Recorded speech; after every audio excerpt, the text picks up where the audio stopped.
की जो स्थिति, जो भगवान वहां रहते हैं, वहां तेजो में शरीर है परमात्मा का, उसको सतपुरुष कहो, परम अक्षर पुरुष कहो, उसको कबीर भगवान कहो। तो सतपुरुष के एक रोमकूप में करोड़ सूर्य मिला दे, करोड़ चंद्रमा, ऐसी रोशनी है उस परमात्मा की, से भी तेज है। और नीचे से जो कबीर साहब गए थे 5 वर्ष के बालक की आयु में, वहां चवर उठा कर अपने दूसरे रूप पर चवर करने लगे। तो रामानंद जी ने सोचा कि ये कबीर जी तो यहाँ का कोई देवता है, गण है, और ये है सचमुच वो परम अक्षर ब्रह्म जिसके विषय में गीता में कहा है।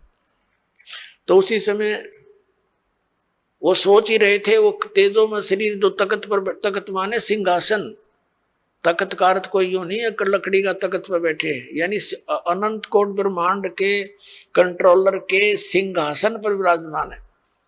वहां से खड़े हुए और चवर ले लिया परमात्मा से 5 वर्ष के बालक से, और 5 वर्ष का बालक बैठ गया उस अनंत कोट ब्रह्मांड के सिंहासन के रूप पर, सिंहासन के ऊपर कबीर रूप में। और वो तेजो में शरीर परमात्मा कबीर जी 5 वर्ष के बालक पर एक सेवक की तरह ऐसे सेवा करने लगे चंवर से। रामानंद जी सोच ही रहे थे कि ये क्या चक्कर हो रहा है, छोटा सा बालक कबीर जुलाहा, और ये इस पर यूं भगवान चंवर करता। इतने में तेजो में शरीर परमात्मा का जो था वो कबीर 5 वर्ष के बालक में समावेश कर गया। अकेले कबीर जी बैठे रह गए, 5 वर्ष के बालक।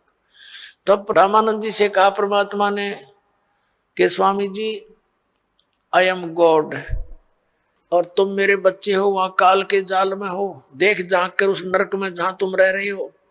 रामानंद जी ने नीचे देखा तो उत्तरे की यहाँ तो ऐसे दिखे जैसे कीड़े मकोड़े चल रहे होते इस नरक में। इसका सारे जो यहाँ के राष्ट्रपति और प्रधानमंत्री चाहे सब कुछ हो, वो सतलोक की तुलना में ऐसा गंध दिखाई देता है। परमात्मा कहते हैं 100 योजन जाती है या दुनिया की गंध, 100 योजन तक, एक योजन में 12 किलोमीटर, कहते 1200 किलोमीटर तक इसकी बदबू जाती है ऊपर इस गंदे लोक की, जहां तुम ठाठ मान रहे हो स्वर्ग सारे मिला करके, सारे इतने खराब हैं यहाँ के। तब रामानंद जी से कहा कि जाओ तुम वापस यहाँ आना पड़ेगा। हो गया विश्वास आपको? अके भगवान हमारी ताएं खुल गई। जब वापस आए शरीर में, सामने फिर बैठे परमात्मा वही 5 वर्ष के बालक रूप में, जहाँ गोष्ठी हो रही थी उनकी, चरण पकड़ दिए। 104 साल के उस वृद्ध ने, ब्राह्मण ने, सच वो था ब्राह्मण, और 5 वर्ष के दानक के पैर पकड़ दिए उस बालक के, और कहा कि 2 ठोड़ है, एक तू भया एक से 2, और गरीबदास हम कारणे तुम आए हो मुग्धो। तुम साहेब तुम संत हो, तुम सतगुरु तुम हंस, और गरीबदास तेरे रूप में और न दूजा अंश। तो इस प्रकार आपका जन्म मरण मिटेगा और परमात्मा प्राप्त होगा। बोलो सतगुरुदेव।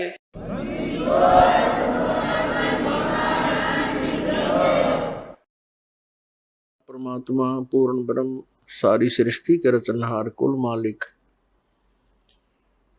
कबीर देव, कबीर साहब, अल्लाहु अकबर जी की असीम कृपा से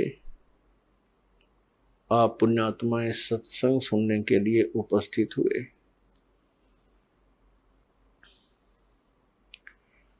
सत्संग का उद्देश्य होता है कि इस भूले हुए प्राणी को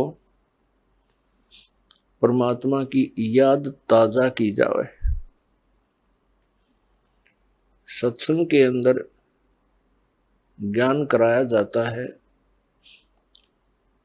कि मनुष्य जीवन किस लिए प्राप्त हुआ, मानव जीवन का मूल उद्देश्य क्या है। तो उसमें याद दिलाया जाता है कि महापुरुषों की वाणी प्रमाण के अंदर ली जाती है, और वो अमर वाणी जो परमात्मा स्वयं आकर के यथार्थ ज्ञान हमें सुनाते हैं, जिसको गीता जी अध्याय नंबर 4 के श्लोक 32 में सच्चिदानंद घन ब्रह्म की वाणी कहा है, कबीर वाणी कहा है।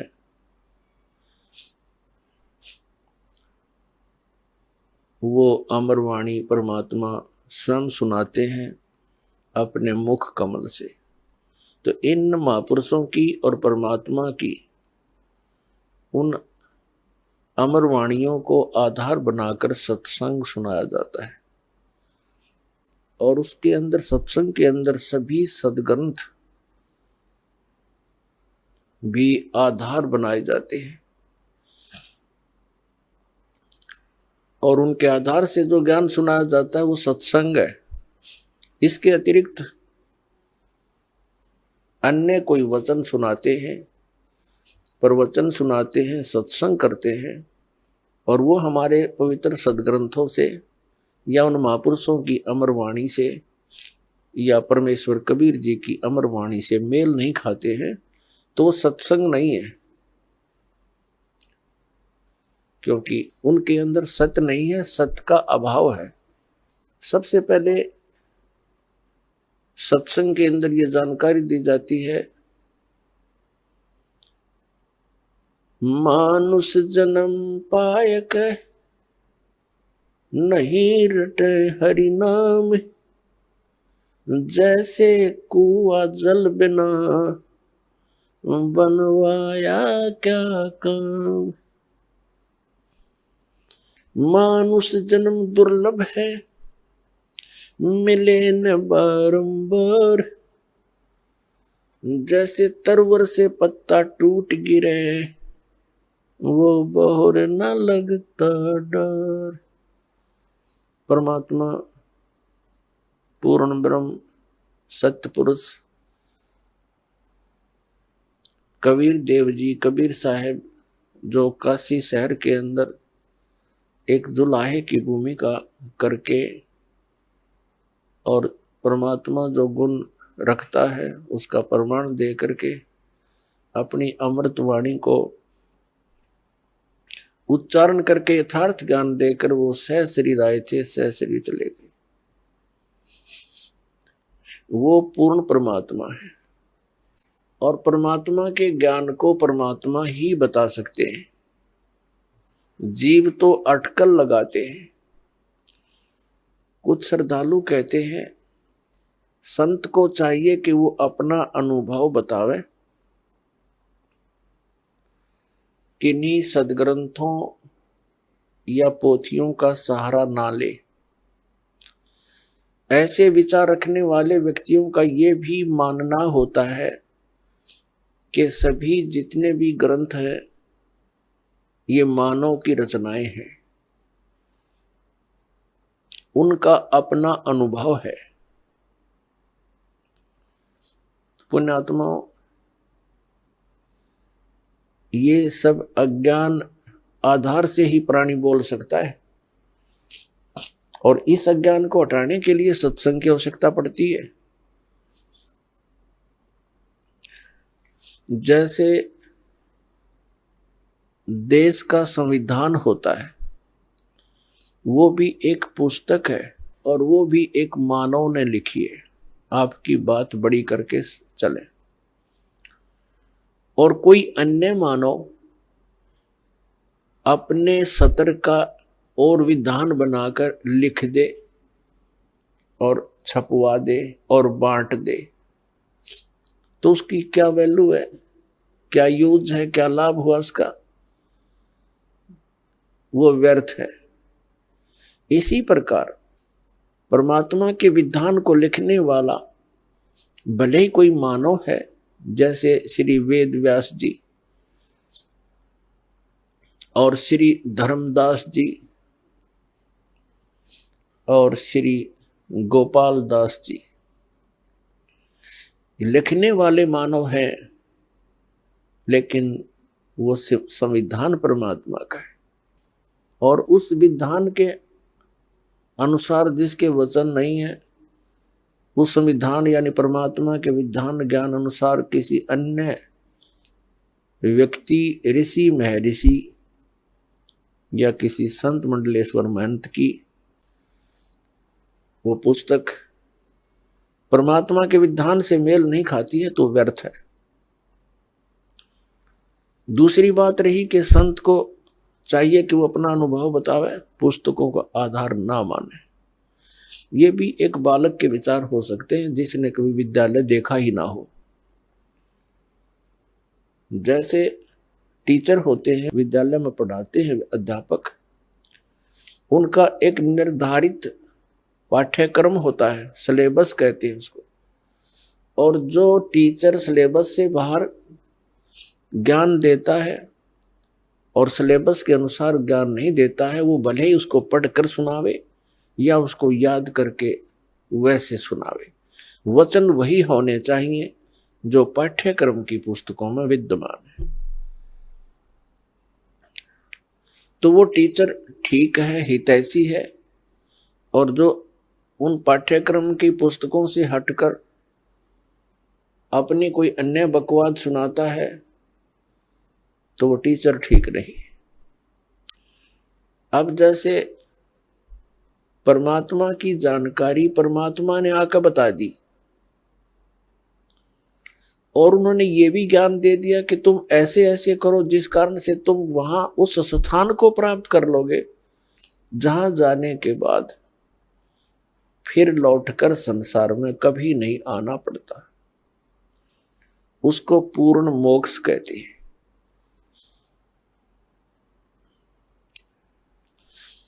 अब कोई कहते हैं कि भगवान के दर्शन हो जाए तो कल्याण हो जाता है।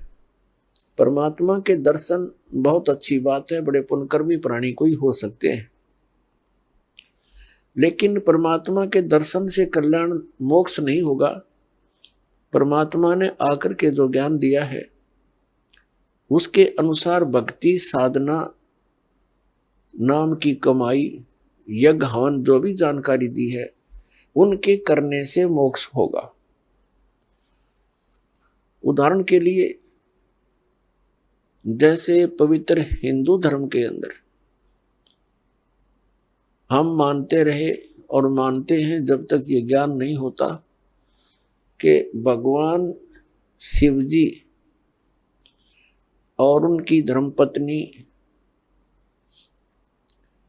पार्वती जी इकट्ठे ही रहते थे, एक ही परिवार में, और सबसे ज्यादा दर्शन पार्वती ही किया करती थी, लेकिन कल्याण नहीं हुआ। कल्याण हुआ उसका जब उनको भगवान शिव ने वो मंत्र दिया और पार्वती जी ने जाप किया, तब उनका उतना कल्याण हुआ जितना भगवान शंकर जी के द्वारा दिए गए मंत्र से होना है। लेकिन वो कंप्लीट मोक्ष नहीं है। फिर भी जो विषय है उसी से चलते हैं। कहने का भाव ये है कि भगवान के दर्शन पुण्यकर्मी प्राणी को ही होते हैं, लेकिन संत जो बताते हैं, परमात्मा जो ज्ञान देकर जाते हैं, उसके अनुसार साधना करने से ही मोक्ष होगा। नाम की कमाई करनी पड़ेगी। कुछ एक ऐसे सिरफिरे संत हैं, वो ये कहते हैं नाम की कमाई कुछ काम नहीं करे, नाम का जाप करने की कोई आवश्यकता नहीं, सतगुरु पार कर देगा। वो टीचर नहीं, वो दुश्मन है विद्यार्थियों का, जो विद्यार्थियों को ये कहता है कि तुमने पढ़ने की आवश्यकता नहीं, टीचर पास कर देगा। और ये अपने आप में संत भी कहते हैं, और श्रद्धालु इनके पास भी इकट्ठे होकर के संत मान करके इनके गुणगान करते हैं, इनके विचार सुनते हैं, फॉलोअर बन जाते हैं। इसका कारण क्या है कि हमें बिल्कुल ज्ञान नहीं है अध्यात्म का, और जब तक हमें अध्यात्म ज्ञान नहीं होगा ये संत हमारा ऐसे ही अंडोला बनाए रखेंगे। किसी ने 4 अटपट बातें अलग से कर दी, हमने ऐसा लगेगा कि ये पूर्ण संत है। तो दास का उद्देश्य है कि आप जी को अध्यात्म ज्ञान से इतना परिचित करवा दूं कि आप किसी से भ्रमित ना हो सके। नाम दे देना ये तो आसान सी बात है, उसका आपने सिमरण करना है, बहुत अच्छी बात है। लेकिन बने बनाए काम ने बिगाड़ दिए कोई सिर फिरा के कि वो संत पूर्ण है, वो ऐसा बताता है, वो ऐसा करता है। तो आप जी उनको इस ज्ञान के आधार से अपने सतर से ही रिजेक्ट कर दो कि नहीं, आप भ्रमित हैं, आप जी को ज्ञान नहीं। तो पुण्यात्माओं, अपना अनुभव बताना अच्छी बात है, लेकिन वो अनुभव उन सदग्रंथों से मेल खाता हो। जैसे एक थ्योरी होती है, जैसे बच्चे प्रैक्टिकल करते हैं लैब में, तो प्रैक्टिकल करने से पहले उनको एक लिखित विधान, उसकी प्रक्रिया दी जाती है। फिर बच्चे उनको पढ़ते हैं कि कौन सी कैसे कैसे करना है, उसको पढ़कर फिर वो प्रैक्टिकल करते हैं। तो ये ज्ञान जो है ये एक थ्योरी है, यानी ये लिखित जानकारी है जो प्रैक्टिकल हम करने जा रहे हैं। जिनकी थ्योरी ही गलत है तो प्रैक्टिकल भी ऑटोमेटिकली गलत होगा।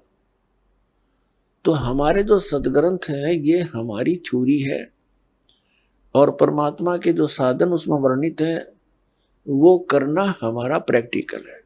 फिर उनके करने से जो उपलब्धि होगी वो भी सदग्रंथों में लिखा हुआ है। फिर वो बताने की आवश्यकता कैसे पड़ेगी, अपना अनुभव बताओ। तो इस प्रकार ये भ्रमित व्यक्ति कदम कदम पर बैठे हैं भ्रमित करने वाले। श्रद्धालुओं की कमी नहीं, श्रद्धालु को तो परमात्मा की एक विशेष कसक होती है और वे परमात्मा के लिए भटक रहे हैं। आत्मा जब से मालिक से बिछुड़ी है, इसको उसी समय से उसकी आवश्यकता महसूस हो गई थी। जिस भक्त आत्मा ने सृष्टि रचना सुन रखी है तो उनको ज्ञान है कि पहले तो हम अपनी स्वेच्छा से इस काल भगवान के साथ लग गए और भगवान से विमुख हो गए। और जिसमें ये प्रकृति दुर्गा देवी जी इस काल भगवान के पास छोड़ी गई, उसी समय से इस काल ने हमारे साथ दुर्व्यवहार प्रारंभ कर दिया और उसी दिन से और आज तक हमें सिवाय परेशानी के कुछ नहीं मिला। तो उसी समय इसको महसूस हो गया था, इस दुर्गा को पुकार की थी, भगवान मुझे बचा ले। अपने पैर पे को आड़ा मार के हम यहाँ आए हैं और पुकार करते हैं भगवान बचा ले। अभी तक हम उस भगवान से प्रार्थना करते रहे जो हमें दुखी तो कर सकता है, सुखी नहीं कर सकता। वो कौन है? ये ब्रह्म है, ज्योत निरंजन काल है, जिसके लोक में हम यहां रह रहे हैं। और इसके 3 पुत्र हैं, रजगुण श्री ब्रह्मा जी, सतगुण श्री विष्णु जी और तमगुण श्री शिव जी। हम इनसे भी अर्ज करते हैं हमारी रक्षा करो। ये अपनी रक्षा नहीं कर सकते क्योंकि ये सक्षम नहीं है, ये समर्थ नहीं है। ये भी अपने कर्म के दंड को ही भोगते हैं और इनको इतना ही अधिकार दिया हुआ है कि जो जैसे कर्म करेगा वैसा ही फल तुम दे सकते हो, इससे हटकर आप कुछ नहीं कर सकते। ये केवल हमें अपना किया कर्म ही दे सकते हैं और ये काल भगवान के अधीन है, ये विवश हैं और अपने ही ये भाई बहन हैं। इनकी पिछले पुण्य कर्म अधिक है, इनको उच्च पोस्ट प्राप्त मिल गई इस ब्रह्मांड की। लेकिन ये आपके साथी हैं, दुश्मन नहीं। लेकिन ये विवश हैं, इस काल भगवान के संकेत के बगैर ये कुछ नहीं कर सकते और इनको केवल जैसा कर्म प्राणी करता है वैसा ही फल देने का ही अधिकार है। इसे हटकर नहीं, ना ये किसी को सुखी कर सकते और ना ये किसी को दुखी कर सकते। इनसे हटकर जो और अन्य देवता हैं उनकी तो बात ही छोड़ो। तो कहने का भाव ये है कि जब से हम भगवान से बिछड़े हैं, संकटों को झेल रहे हैं, मां कष्ट उठा रहे हैं और ऐसे ही तड़प तड़प कर हम शरीर त्याग जाते हैं। और हम भगवान से पुकारते भी रहते हैं, सुनाई बिल्कुल नहीं होती, जो कष्ट आना है आ ही जाता है। तो हम किस भगवान से पुकार करते हैं जो सुख दे ही नहीं सकते, और जो भगवान हमें सुख दे सकता है हमारे प्रारब्ध के अंदर यानी किस्मत में लिखे हुए पापों को नाश कर सकता है, क्योंकि पापों के नाश होने से ही सुख हो सकता है जीव को। तो उसकी हमें जानकारी नहीं, उसका ज्ञान नहीं, क्योंकि इस काल ने अपने बहुत से एजेंट तैयार कर रखे हैं जो संत कहलाते हैं, महंत कहलाते हैं। मंडलेश्वर आचार्य और शंकराचार्य कहलाते हैं। इन्होंने पूरे मानव को भ्रमित कर दिया, और साथ में ये काजी और मुल्ला और पीर और ये ईसाई धर्म के फादर, ये सब भ्रमित हैं। इनको किसी को भी अध्यात्म पूर्ण ज्ञान नहीं। ये सब काल के एजेंट हैं, इस ब्रह्म के ही पुजारी हैं। और हमने पूजा करनी है परम अक्षर ब्रह्म की। वो परम अक्षर ब्रह्म ही सब पापों को नाश कर सकता है, और जब तक पाप नाश नहीं होगा जीव सुखी नहीं हो सकता। तो पुण्यात्मा, सत्संग के अंदर सर्वप्रथम तो ये याद दिलाई जाती है कि मनुष्य जीवन किस लिए प्राप्त होता है। मनुष्य जीवन के कार्य का वास्तविक ज्ञान हो जाता है कि हमने क्या करना चाहिए। इससे मोक्ष प्राप्ति का प्रयत्न करना चाहिए। कल्याण के लिए सबसे अधिक प्रयत्न करना चाहिए। तो उसके बाद आवश्यकता पड़ती है कि गुरु पूरा हो। तो गुरु पूरे से फिर आपका काम चलेगा। इसमें मुख्य ये दो कड़ी होती है। प्रथम, पूर्ण संत की प्राप्ति होने पर ही आपको सत्संग प्राप्त होगा, और सत्संग से ये ज्ञान होगा कि मनुष्य जीवन किस लिए मिला था। तो फिर आपका कल्याण बहुत आसानी से हो जाएगा। तो पुण्यात्मा, जो संपूर्ण ज्ञान है, संपूर्ण अध्यात्म ज्ञान है, ये पूर्ण संत ही बता सकता है।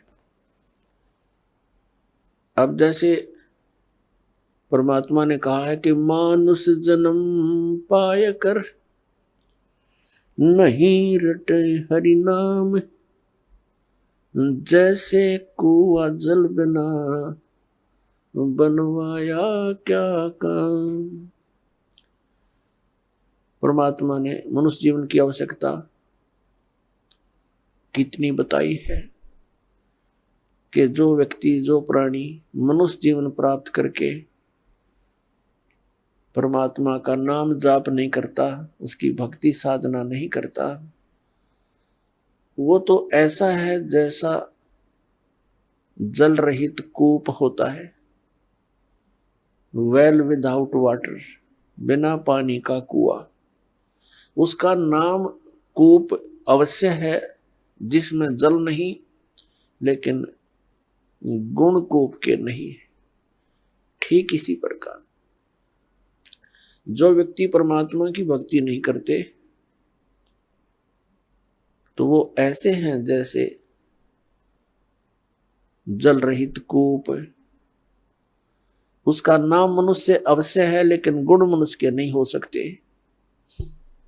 उसके लिए सत्संग की आवश्यकता पड़ती है, और सत्संग के अंदर ये याद दिलाया जाता है कि परमात्मा की भक्ति किस लिए करें। परमात्मा की भक्ति इसलिए करें कि परमात्मा याद दिलाते हैं, साहेब से चितला ले रे मन गर्भ गुमानी। साहेब में भगवान से, परमात्मा से चितला, विशेष कसक बना भगवान की तरफ। अरे मन गर्भ गुमानी, हे अभिमानी मन परमात्मा की तरफ लग जा। क्यों लग जा, किस लिए, क्या कारण है? ना लगने से क्या हानि है, लगने से क्या लाभ है? नाभि कमल में नीर जमा तेरा दीना मैल बनाए, नीचे जठरा अग्नि जल थी वहां तेरी करी सहाय, नीचे शीस चरण ऊपर को वो दिन याद कराए, दांत नहीं जब दूध दिया था अमी महारस खाए, बाहर आया भरम बुलाया बाजे तोर सनाए, तू ही तो छोड़ दे अब चला अधम किस राय,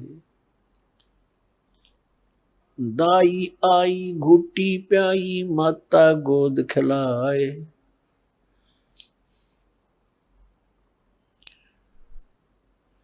तू ही तो छोड़ दिया इब चला अधम किस राय।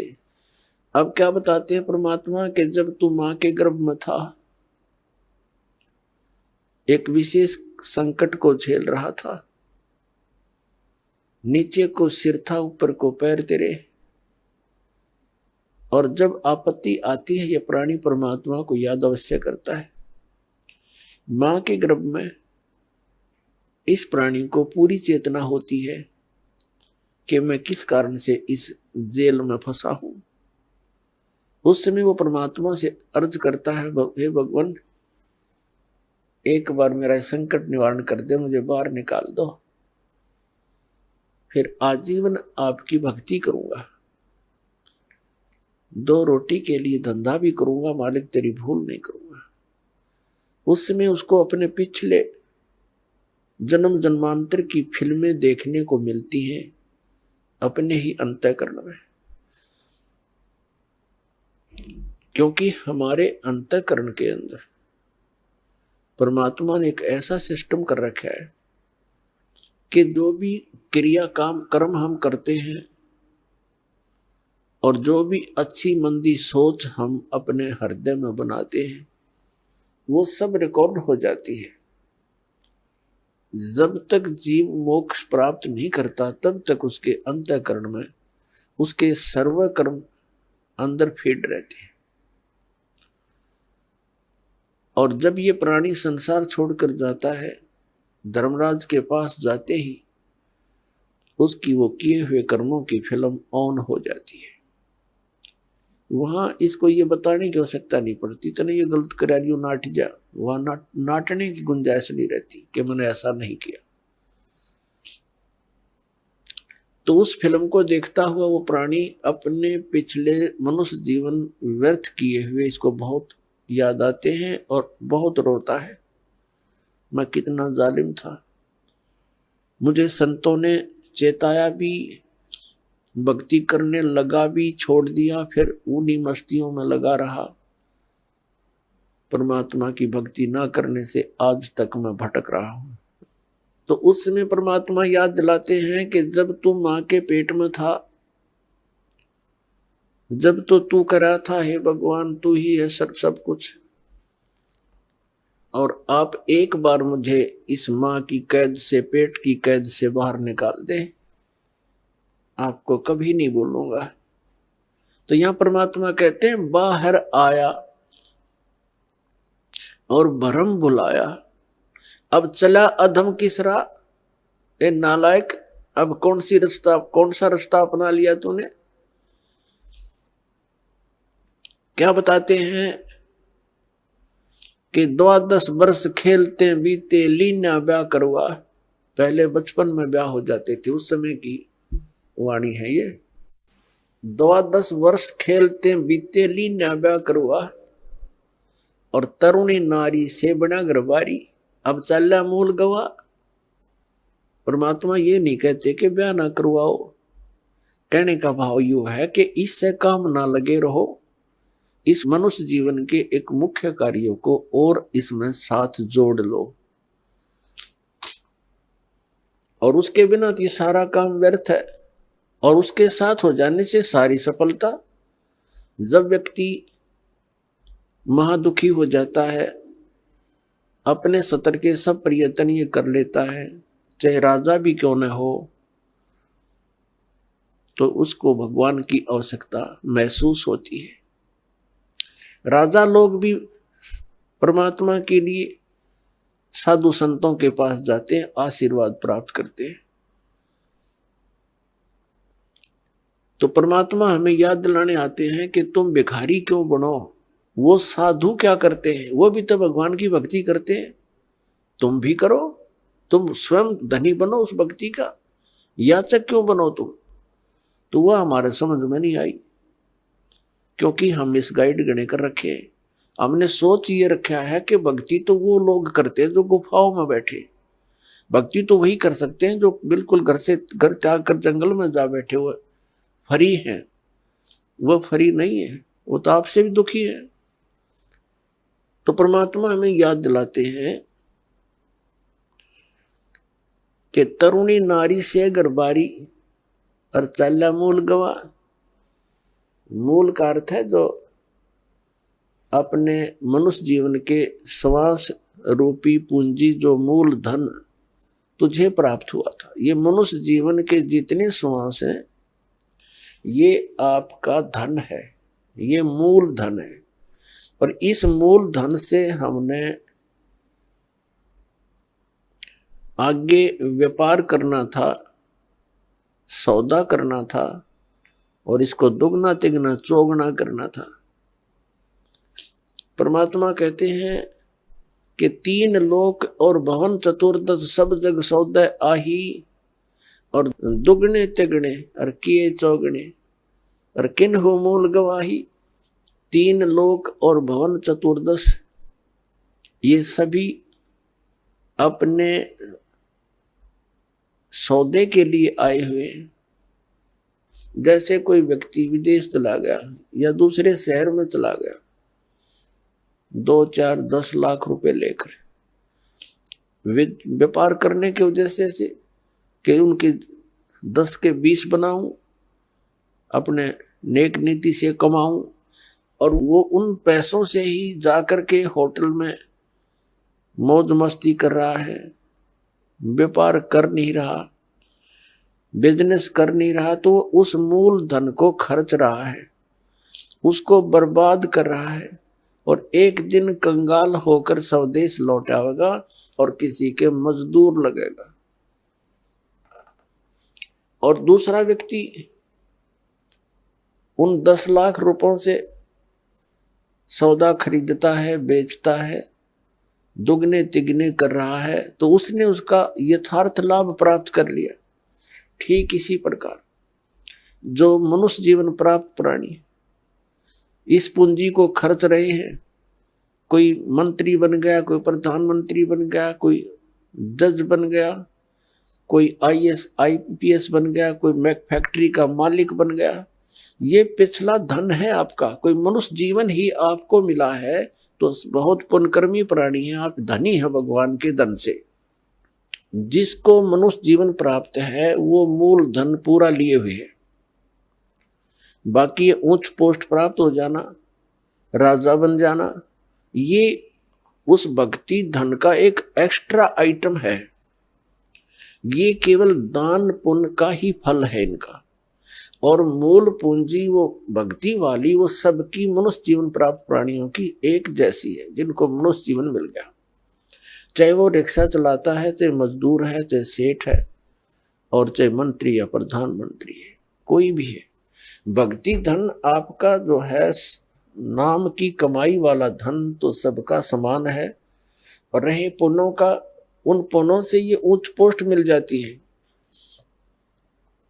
तो कहने का भाव ये है दास का कि जो इस मनुष्य जीवन के इस मूल धन से फिर से अपनी कमाई शुरू कर देता है, परम संत की शरण से उपदेश प्राप्त करके, फिर अपने उस दैनिक कार्य के साथ साथ ये भी एक मजदूरी करता है, तो वो दुगने तिगने और चौगने बना रहा है अपने मूल धन के। अब परमात्मा ने आकर ये ज्ञान दिया है और यथार्थ ज्ञान को भगवान ही बता सकते हैं, जीव तो अटकल लगाया करते हैं। आप देखिएगा पवित्र चारों वेदों और श्रीमद् भगवद गीता के अंदर जो ज्ञान है वो गॉड गिवन है, और परमेश्वर कबीर जी की वाणी वो गॉड गिवन है, स्वयं परमेश्वर ने आके बोली है। और उन महापुरुषों की वाणी जो परमात्मा से परिचित हुए, जिनको भगवान आकर सीधे मिले, उनको अपने से परिचित करा के वापस छोड़ा, उनकी वाणी भी गॉड गिवन है, क्योंकि उनका अनुभव आंखों देखा है परमात्मा की उन वाणी से भी मेल खाता है। तो इस प्रकार जो 18 पुराण हैं उनको देखिएगा, वो जीव की सोच है। इन ब्रह्मा विष्णु महेश और अन्य ऋषि महर्षियों का अपना ज्ञान अनुभव है, वो वेदों से बहुत कम मेल खाता है। तो इस प्रकार हमने अन्य के अनुभव को अपने भक्ति मार्ग में सहयोग में नहीं लेना है, आधार नहीं मानना है। इस ज्ञान को सुनने के लिए, ज्ञान को समझने के लिए 18 पुराण हमारे लिए एक विशेष सहयोगी है, लेकिन भक्ति की विधि के लिए इनका सहयोग हमने बिल्कुल नहीं लेना। और उसमें जो भी भक्ति क्रियाएं बता रखी वो वेदों से नहीं मिलती है तो नहीं लेना, उनका पालन नहीं करना हमने, तभी हम सफल होंगे। तो क्या बताते हैं, ये मनुष्य जीवन जब तक आपके पास है तो आप इससे ये लाभ उठा सकते हो। क्या बताया है कि लोहे जैसा ताव जात है ये काया दे सराही, और 3 लोक और भवन चतुर्दश सब जग सौदे आही। जैसे कारीगर लोहे को गर्म करता है, उसको इतना गर्म कर देता है बहुत अधिक, और फिर उसको निकाल कर तुरंत उस पर चोटें लगाता है। गरम गरम लोहे पर चोट लगा करके वो जो वस्तु बनाना चाहता है बना सकता है। लोहे के जरा से भी ठंडा होने के उपरांत उसके ऊपर चाहे पूरे गणना झाड़ ले, चाहे घन मार ले, उसका कोई लाभ नहीं होगा। वो टेढ़ा मेढ़ा बन जाएगा, वो वस्तु नहीं बनेगी जिसके लिए प्रयत्न किया गया था। तो ये मनुष्य जीवन जिसका शांत हो जाएगा, जब तक मनुष्य जीवन है ये लोहा गर्म है, इस पर राम नाम की चोट मार के आप जो बनाना चाहते हो बना सकते हो। जब ये ठंडा हो जाएगा, मृत्यु हो जाएगी, फिर कुछ नहीं हो, चाहे 5-6 इसकी श्राद्ध निकालते रहियो, वो तो ठंडा होने के बाद चोट मारनी है। और चाहे उसकी 13वीं करते रहियो, 13वीं 17वीं, वो तो लोहा ठंडा होने के बाद व्यर्थ प्रयत्न कर रहे हो। तो यहां क्या बताते हैं, 3 लोक और भवन चतुर्दश सब जग सौदे आही, दुगने तिगने किए चौगने किन्हू मूल गवाही। किसी ने तो दुगने तिगने चौगने कर लिए मनुष्य जीवन से सतभक्ति करके, और किन्होंने मूल का नाश कर लिया, मूल गंवा दिया, यानी मनुष्य जीवन को यही फूफर करके अन्य क्रियाओं में ही व्यर्थ कर गए, उन्होंने मूल धन का नाश कर दिया। अब भक्ति ना करने से क्या हानि होगी। नर से तू पशुआ की जय, गद्दा बैल बनाई, ये 56 भोग कहाँ मन मूर्ख, कित कुरडी चरने जाई। पुण्यात्मा, हम मनुष्य जीवन प्राप्त करके उन सभी सुविधाओं को प्राप्त कर लेते हैं जो भगवान मनुष्य जीवन प्राप्त प्राणी को देता है। वो क्यों देता है? इसलिए देता है कि इन सुविधाओं को प्राप्त करके ये भक्ति कर लेगा, अपना कल्याण करा लेगा। जिनको मानव शरीर प्राप्त है वो उनकी ड्रेस अन्य प्राणियों से भिन्न है। ड्रेस मीन आपका ये शरीर, ये बॉडी, ये ड्रेस है, एक पोशाक है आपकी, ये स्टूडेंट की है। और जो स्टूडेंट, जो विद्यार्थी अपना उद्देश्य को पूरा ना करके, पढ़ाई ना करके सिनेमा देखता है, गेम देखता है, बाहर बकवाद करता है, तो फिर क्या होगा? वो अपना जीवन नाश कर रहा है, वो अपने उद्देश्य से भटक चुका है। और फिर क्या बनेगा? वो मजदूर लगेगा और कहीं मिट्टी ढोएगा, रिक्शा चलाएगा, पल्लेदारी करेगा। जिस उद्देश्य से वो विद्यालय में गया था उससे चूक गया, वो लाभ प्राप्त नहीं कर सका। ठीक इसी प्रकार आप जी जिनको भी मानव शरीर प्राप्त है, चाहे वो रिक्शा चालक है, चाहे कोई मजदूर है, चाहे कोई धनी व्यक्ति है, चाहे अधिकारी कर्मचारी है, या कोई मंत्री, प्रधानमंत्री, मुख्यमंत्री, राष्ट्रपति है, ये सब स्टूडेंट हैं। और जो ये भक्ति साधना नहीं कर रहे, वो अपने उद्देश्य से भटक चुके हैं। माता पिता से प्राप्त उस धन का वो दुरुपयोग कर रहे हैं। हमारा माता पिता कौन है? कबीर भगवान। उसने हमें ये पूंजी दे करके आपको फ्री कर रखा है। जैसे बच्चे को माता पिता 15-16 वर्ष तक बिल्कुल फ्री कर देते हैं, बढ़िया कपड़े देते हैं, बढ़िया खाना देते हैं, कोई काम भी नहीं लेते हैं, पैसे भी खूब खर्च करते हैं, तुम किसी प्रकार अपना उद्धार करवाओ, अपनी शिक्षा पूरी कर लो। तो पुण्यात्मा परमात्मा ने आपको वो धन देकर यहाँ एक विशेष ड्रेस पर रखी है। इसमें विशेष सुविधाएं हैं जिससे आप भक्ति कर सकते हो। बच्चे को इसलिए सुविधा दी जाती है, विद्यार्थी को, कि उन इन सुविधाओं को प्राप्त करके ही वो अपनी भक्ति, वो पढ़ाई कर सकता है, तभी सफल हो सकता है। तो आप जी को परमात्मा ने ऐसी सुविधाएं दी है, खाने के लिए सुंदर अन्न, फल, आहार, काजू किस्म, सेब, संतरे, दूध, दही और सद्बुद्धि दे रखी, मकान झोपड़ी घालो, प्राकृतिक आपदाओं से बचने के लिए भूख लगे जब भोजन खा लो, प्यास लगे जब जल पी लो, सब उपलब्ध है। उसके साधन बता दिए, जल ऐसे मिलता है। और फिर करना क्या था? बस बच्चे पैदा करो, इनको ब्याहो, इनको बस पाल पोस दो, फिर मर जाओ। क्या यही काम था इसका? ये तो पशु पक्षी भी कर रहे हैं। इसके साथ साथ एक अनिवार्य कार्य था जिसका हमें पता चलकर भी हम इस पर नहीं चल सके, क्योंकि संत साधु जन जितने हैं वो बताते हैं, समझाते भी हैं, लेकिन उनके वचन में शक्ति नहीं, उनके पास वो पावर नहीं, उनके पास वो भक्ति मंत्र नहीं जिसे प्राप्त करके प्राणी फिर आगे इस मार्ग को आगे चल सके। जिस कारण से अब मानो नास्तिकता की ओर बढ़ रहा है। तो मनुष्य जीवन आपको प्राप्त हुआ, इसकी उपलब्धि ना करने से, भक्ति ना करने से फिर क्या होगा? नर से तीतू पशुआ की जय, गद्दा बैल बनाई, ये 56 भोग कहा मन बोरे, कहीं कुरडी चरने जाई। पुण्यात्मा, जब तक हम सत्संग नहीं सुनते तब तक हमारे ऊपर इस काल के माया व रूपी भांग का घना नशा होता है। कबीर साहब कहते हैं, कबीर ये माया अटपटी, सब गट आण अड़ी, और किस किस ने समझाऊं या कुएं भांग पड़ी। जिस संसार में हम रह रहे हैं, यहाँ प्रत्येक व्यक्ति के एक ही विचार हैं और एक जैसे ही उसकी गाइडलाइन होती है अपने बच्चों को, कि भाई अपना बच्चे को शिक्षा के लिए भेजते हैं तो भी उद्देश्य यही बताते हैं कि तेरा रोजगार ठीक हो जाएगा। यानी जो भी ट्रेनिंग हमें मिलती है, रोजी रोटी और कपड़ा और कोठी इनके बनाने की ही मिलती है। तो उस समाज में रहकर के आप अपना उद्देश्य भूल चुके हो।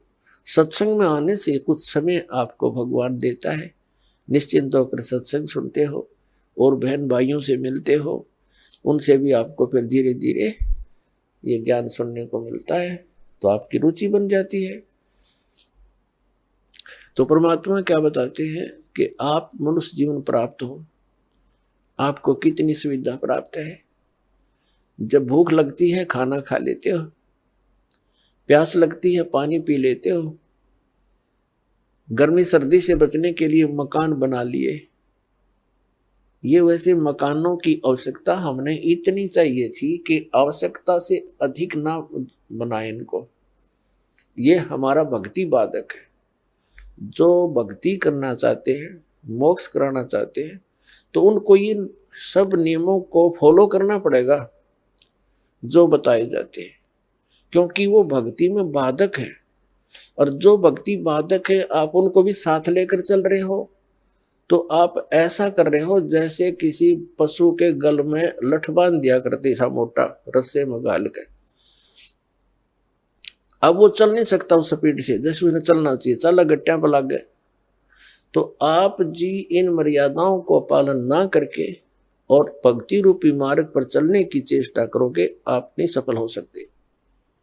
तो इसलिए हमने ज्ञान के आधार से इन बुराइयों को, इन कुरीतियों को और सांसारिक परंपराओं को भी त्यागना पड़ेगा, तब हम इसमें सफल होंगे। फिर अपनी बड़ी स्पीड से चलेंगे।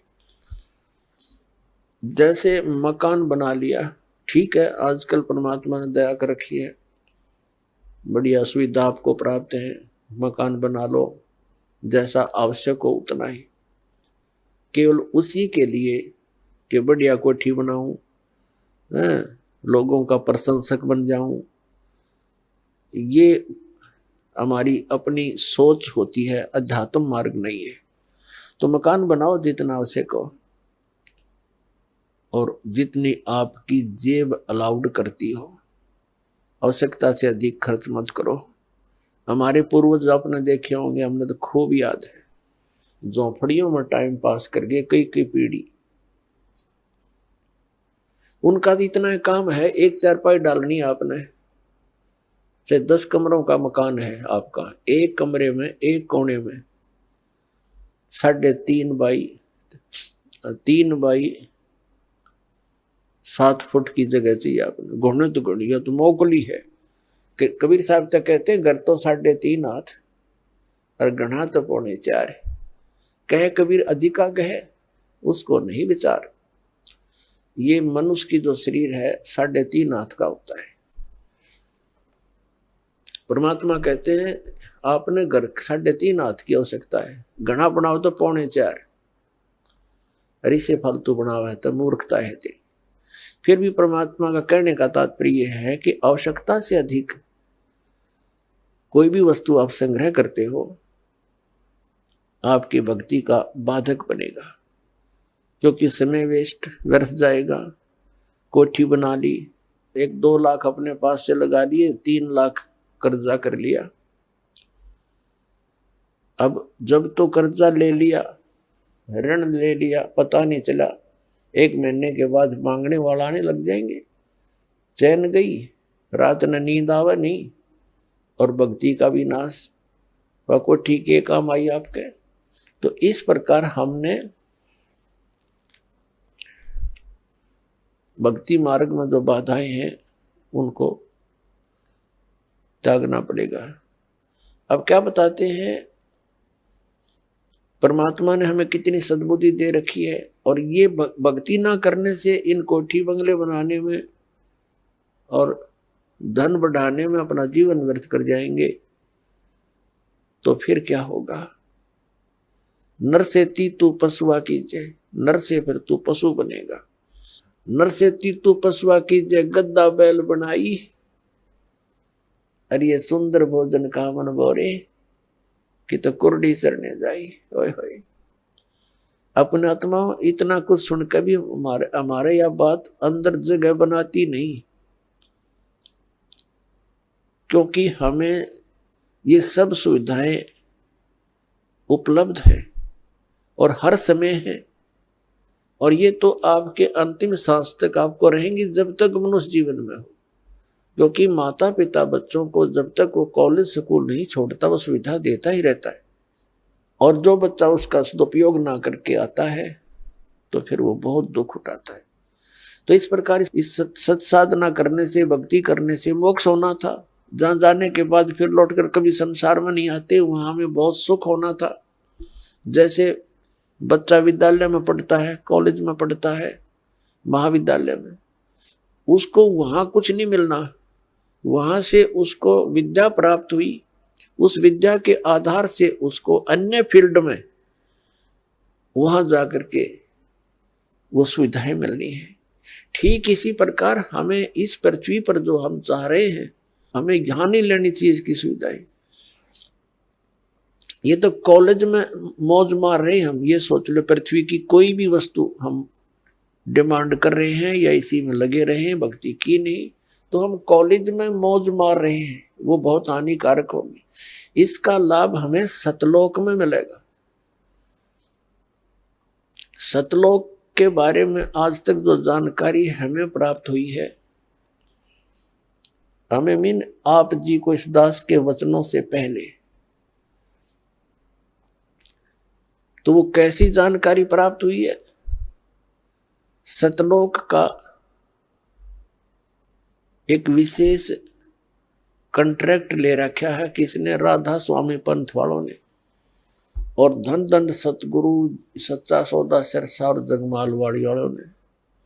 और इनको सतलोक का कख भी पता नहीं, ना भक्ति मार्ग ठीक इनका, ना सतलोक की सतपुरुष की जानकारी।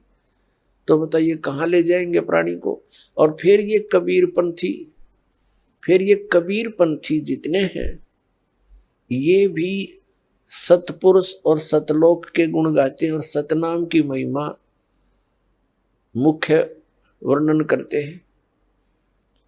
इस दास ने इन सभी पंथों के ग्रंथों को बहुत गहराई से जाना, समझा, पढ़ा और फिर परमात्मा से प्राप्त उस यथार्थ ज्ञान से तुलना की।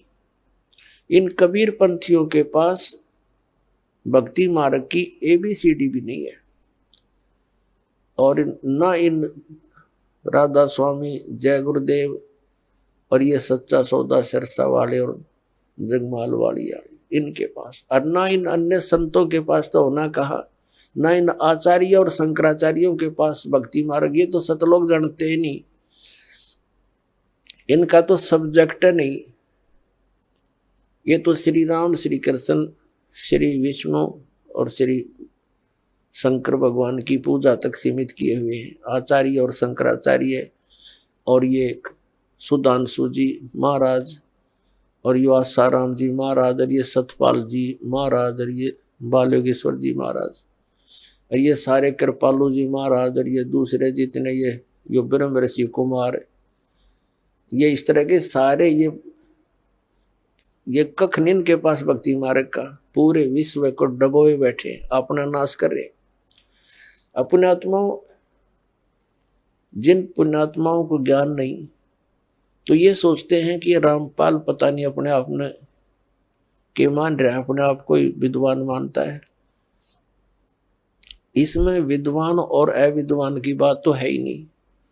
हमारे सदग्रंथ परमात्मा ने दे रखे हैं, उन सदग्रंथों की जिनको जानकारी है तो वो भक्त है, वो संत है।